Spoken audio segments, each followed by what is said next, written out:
ჩემი მინიმალური გულის მანკი, რომელიც მაპროვოცირებელი ფაქტორების გარეშე არასდროს არ გაუარესდებოდა, ახლა საკმაოდ რთულ მდგომარეობაშია, რაც გულის გადაღლას და მუშაობის არასრულ მდგომარეობას იწვევს. და დღემდეც ყველა მაგ დარჩენილი. ძალიან კარგად ვიცით, რომ მოწამლულები ვიყავით. ეხლა უბრალოდ საუბარი იმაზე, რომელი ნივთიერება იყო კონკრეტულად გამოყენებული. რა ნივთიერებებით მოწამლეს მომიტინგეები. BBC-ს ხმაურიანი ჟურნალისტური გამოძიებიდან მესამე დღეს მოქალაქეებმა ისევ არ იციან, რა ქიმიური შენაერთების გამოყენებით დაშალა სპეცრაზმმა მშვიდობიანი დემონსტრანტები.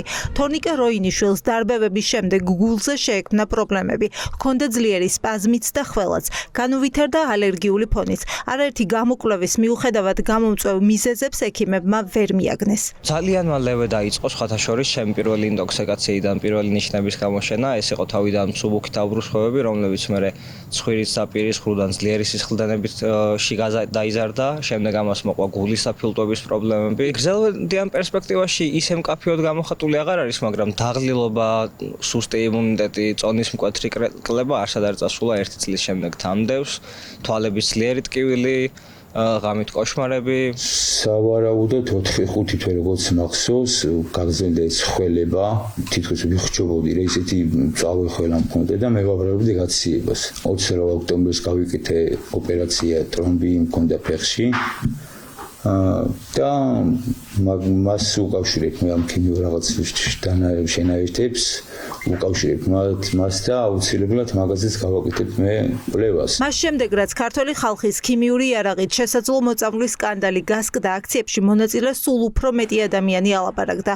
ხალხს, ვინც დარბევის დროს დაშავდა, დღემდე აქვთ ჯანმრთელობის პრობლემები, რომლის გამომწვევ მიზეზებსაც ექიმები ვერ ხსნიან. ძლიერი ალერგიული ფონი განუვითარდა მასწავლებელ მანანა ხუჭუასაც. წყლის ჭავლით დასვლების შემდეგ მას კიდურებზე გამონაყარი გაუჩნდა, ჰქონდა გულზე პრობლემები. სწორედ მაშინ გაუჩნდა ეჭვი, რომ წყალთან ერთად იყენებდნენ ძლიერ ქიმიურ აგენტს, რომლის ეფექტიც დიდი ხანია არ გადიოდა. სველი მქონდა შარული და რომ გამოვიცვალე და რომ დაინდა ახლა ჩემს რა გჭირსო და რაღაცა და პირველი რაც ვიფიქრე ეს იყო ის რომ დეიდა ჩემს ქონდა წითელი ქარები ასაკში იყო და რაღაც აწუხებდა ძალიან ეს და ვიფიქრე ალბათ გადმომედო ეს რაღაცა და ალბათ დამეწყო და პირველი რაც გავაკეთე ჩემ დეიდაშვილთან გადავიღე სურათები გადავაგზავნე და მაშინ მითხრა იმ ჩემო დეიდაშვილმა რომ მოწამლულია მე არც მაშინ არაფერზე არ დავფიქრებულა და რაღაცა ამან ორ კვირაში გამიარა მაგრამ გავხდი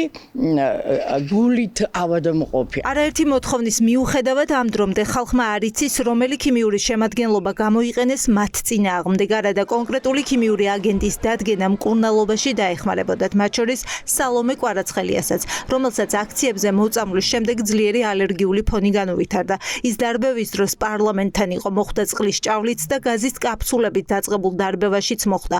ორივე შემთხვევაში მწვავე ინტოქსიკაციის ნიშნები ჰქონდა.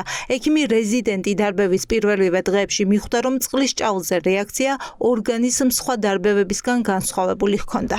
სიმპტომურად გამოვლენილი იყო ისევ კოგნიტური დისფუნქცია, ასევე საჭმლის-მონელებელი სისტემის სიმპტომები, როგორიც არის ღებინების, გულისრევის შეგრძნება, ღებინება, ზოგადი სისუსტე და ასევე დიარეის ეპიზოდები. თვითონ ძალიან ლოგიკური იყო ეს ყველაფერი, თუ რითი ვიყავი მოწამლული, იქიდან გამომდინარე, რომ წინა დღეებში სხვა არაფერი ალტერნატიული წყარო ჩემს ორგანიზმში არ მოხვედრილა, რითაც შეიძლება და რომ მოწამლულიყავი.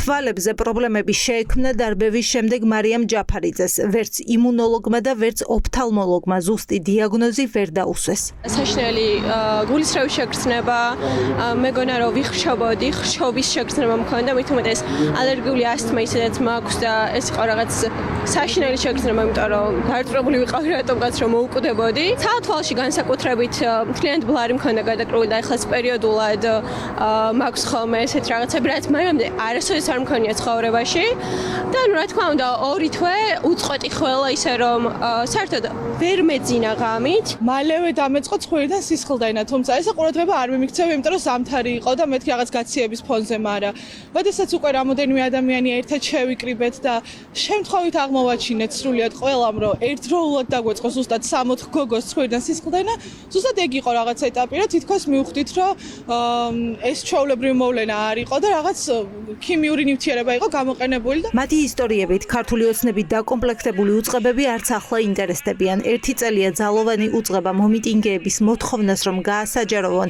გამოყენებული ქიმიური შენაერთების შესახებ ინფორმაცია უგულებელ ყოფს.